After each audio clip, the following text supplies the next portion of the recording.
আসসালামু আলাইকুম।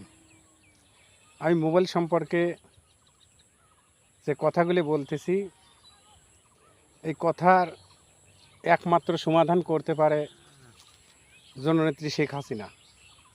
তাছাড়াই বাংলাদেশে এই মোবাইলের এই সম্পর্কের এই সমাধান দেওয়ার মতন কোনো লোক নাই। আমি মোবাইলে 20 টাকা তুলেছি, আমি খরচ করলে খরচ হবি, না করলে না হবি।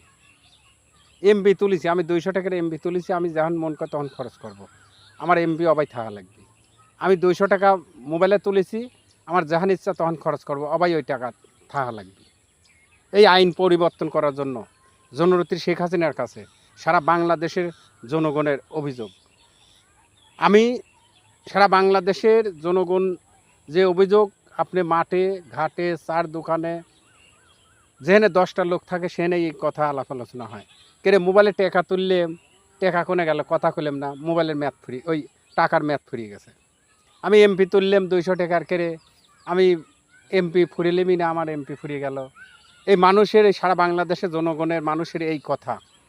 তাই আমি জননেত্রী শেখ হাসিনাকে অনুরোধ জানাবো যে অতি তাড়াতাড়ি এই আইনটা পরিবর্তন করা যায় কিনা। তার কারণ আমি বাজারে গেছি, আমি মাছ কিনেছি, মাছ বাইত লিয়ে আইছি, কুটে ধুয়ে ফ্রিজে থুইছি, আমার যখন ইচ্ছা তখন আমি নাই দেখাবো।